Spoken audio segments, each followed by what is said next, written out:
Hola amigos, bienvenidos a este nuevo video del Cessna 182 de 828, en el cual antes de ir a lo que es el video propiamente tal en el cual vamos a hacer la inspección de prevuelo, vamos a hacer un poco de cabina para ir conociendo la ubicación de los instrumentos, la ubicación de, por ejemplo, las luces, etcétera.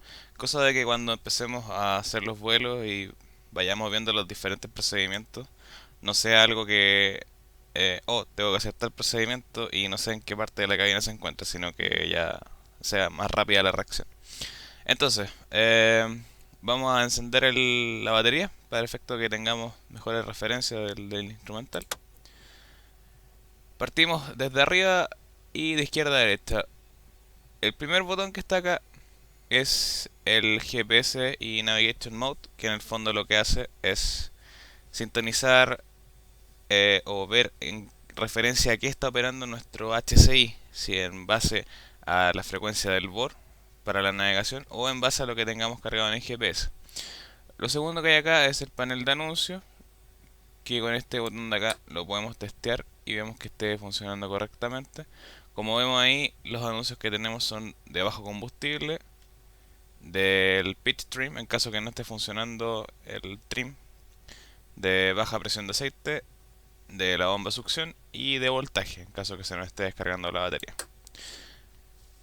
Esta misma perilla sirve en el modo central que está ahí para ver los avisos cuando es de día y cuando lo bajamos para ver de noche, ya que por la baja luminosidad que hay que disminuir un poco el brillo de, de las luces. Al igual que si tuviéramos pantalla o glass cockpit, también habría que disminuir un poco el brillo. Después, en este sector de acá tenemos el reloj propiamente tal, que tiene la función también de cronómetro. Y en la sección de arriba tenemos lo que es el indicador de voltaje. En este caso nos está indicando 24.8 volts. Al cambiarlo tenemos el indicador de temperatura en grados Fahrenheit y al hacer clic nuevamente en grados Celsius.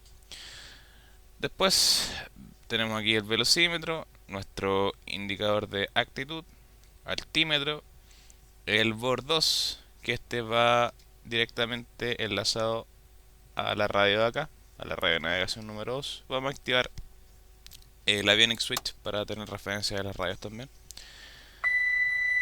Acá tenemos indicadores de combustible del tanque izquierdo y del tanque derecho, el indicador de temperatura de gases, de gases de escape, el indicador de temperatura de las cabezas de cilindro, que recordemos que este indicador hace alusión al cilindro que se encuentre más alejado o que reciba menos ventilación. El coordinador de viraje, el HCI, el bariómetro, el ADF, que en la actualidad es bastante poco lo que se utiliza, pero igual el avión viene equipado con ADF. Aquí abajo tenemos el indicador de temperatura de aceite, el indicador de presión de aceite, el indicador de la bomba de succión para ver si está funcionando o no, el amperímetro para ver si nuestra batería se está cargando o se está descargando, lo que podría posteriormente eh, indicarnos si tenemos algún problema eléctrico o algo por el estilo. En este caso, como el motor no está funcionando, solamente estamos ocupando energía desde la batería. Por consecuencia, la batería se está descargando en este momento. Aquí abajo tenemos el control para operar el HCI. ¿De qué forma?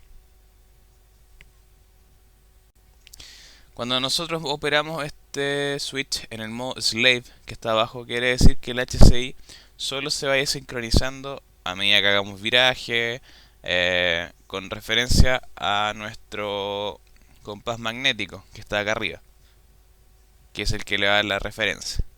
Pero si nosotros por alguna casualidad no quisiéramos operar en ese modo, que es el más cómodo para operar, a mi parecer, o si el modo slave estuviese operando de forma incorrecta, vale decir, por ejemplo, si por compás magnético estamos volando el rumbo 270 y nuestro HCI se queda indicando el rumbo 260 o 280, o sea, no están coordinados, nosotros tenemos la opción de pasarlo al modo libre, que es pasando esta switch hacia arriba, y podemos controlar el HCI con este botón de acá, por ejemplo. Ahí empieza a aumentar. Entonces se fijan en el HCI que va cambiando. O ahí disminuye.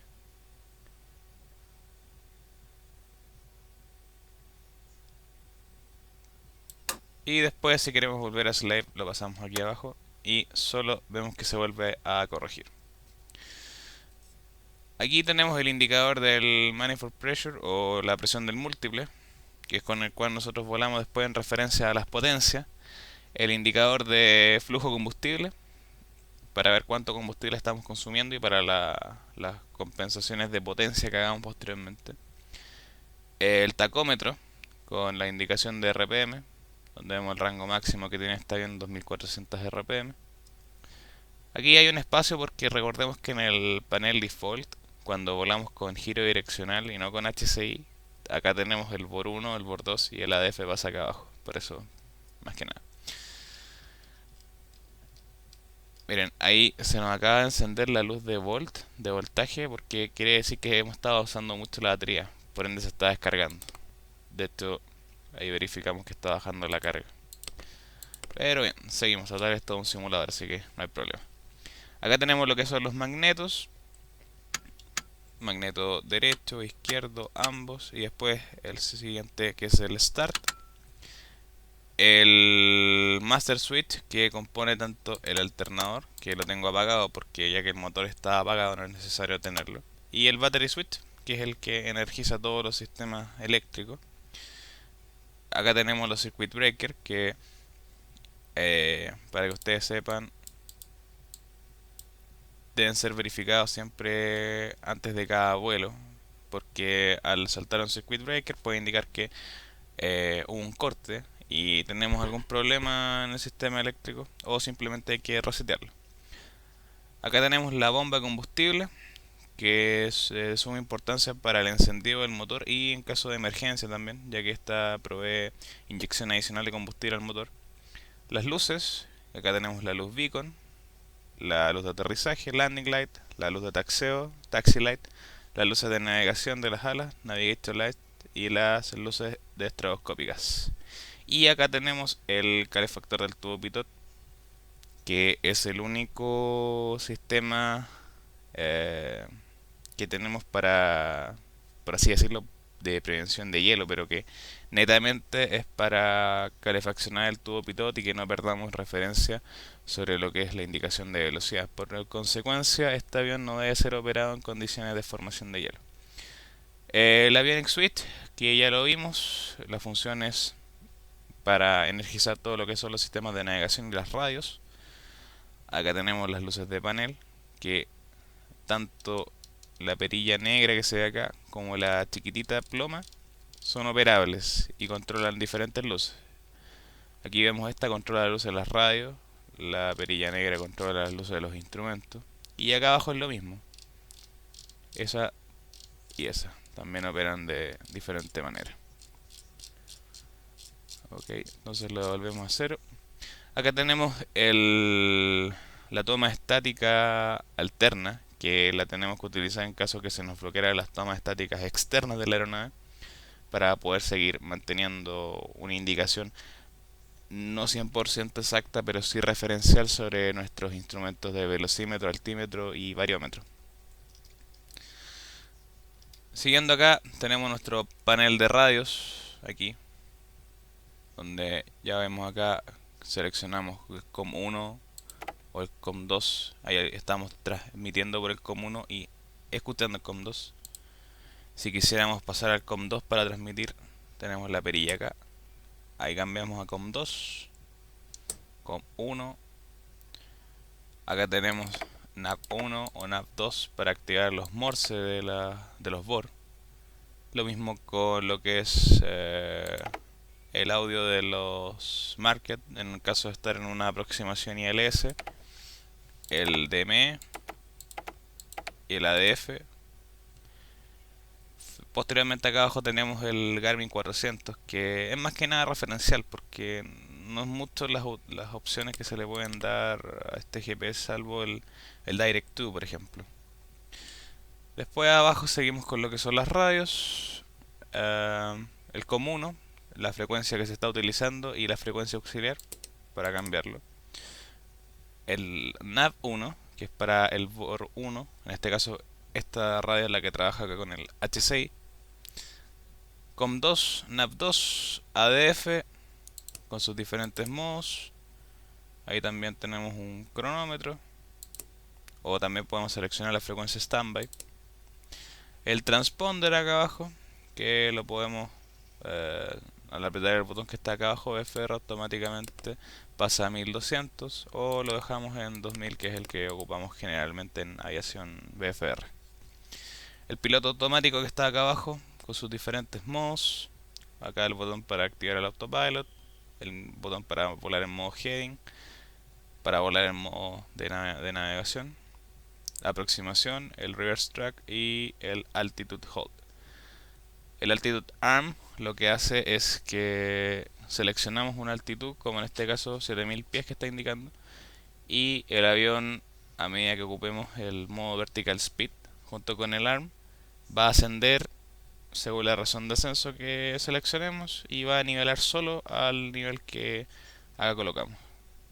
El botón varo, en el cual nosotros debemos colocar la presión del campo en el cual estamos volando, o si volamos en el caso de estar volando con presión estándar 2992. Y finalmente acá abajo tenemos lo que es el DME, que indica la distancia con respecto a una estación BOR o ILS, si es que esta cuenta con DME. Acá tenemos lo que es el throttle o el comando de potencia, el cual nos permite acelerar o desacelerar nuestra aeronave. El control de paso de hélice, con el cual podemos ir regulando nuestra cantidad de RPM que le estamos suministrando al motor. El control de mezcla, en la cual nosotros podemos dar más combustible o menos combustible al motor, dependiendo de la condición de vuelo que necesitemos. Acá tenemos el elevator trim para poder compensar nuestra aeronave y no hacer fuerza o no estar todo el rato con los comandos hacia atrás para mantener una actitud o los comandos hacia adelante. Acá tenemos el rudder trim, que nos sirve cuando, por ejemplo, el avión está derrapando, deslizando. En vez de estar colocando pedal para mantener la bolita centrada, podemos ocupar el rudder. El micrófono, que bueno, acá no lo ocupamos. El cowl flap, cerrado, abierto, que son unas aletitas que se abren para la ventilación del motor, que si lo vemos desde afuera son estas que están acá. Aquí vemos, ahí se cierra, ahí se abre. La selectora de combustible, que en este caso está en la posición off, apagado, cortado mejor dicho, y tiene tres posiciones más. Derecho, que en este caso estamos volando con el estanque de combustible del ala derecha, ambos en el cual el motor está consumiendo de los dos estanques, e izquierdo, que consumimos combustible del tanque izquierdo. Finalmente al lado derecho del copiloto tenemos acá el botón del LT, que es la baliza de emergencia que se activa en caso que la aeronave tenga algún accidente. El orómetro, que indica la cantidad de horas que tiene la aeronave desde que se enciende el master. Acá tenemos otro set de circuit breaker. Acá tenemos la palanca de flaps. Recordemos que este avión tiene tres posiciones de flaps, o cuatro si es que consideramos el up: 10, 20 y 40, con sus respectivas limitaciones de velocidad que ahí aparecen tabuladas. Acá tenemos lo que es la ventilación de la cabina, que ahí la cerramos, ahí abrimos y se abren las tomas de aire. Acá tenemos la calefacción de la cabina, ahí aplicamos aire caliente a la cabina. Y acá tenemos el defrost, que sirve porque este avión simula también cuando se comienzan a empañar los vidrios o el plexit. Entonces al colocar eso evitamos que se produzca eso. Bueno amigos, espero que les haya servido este video para ir conociendo un poco más lo que es la ubicación de cada uno de los componentes de la cabina de nuestra aeronave. Y en el siguiente video ya vamos a ir con lo que es el Pre-Flight Inspection.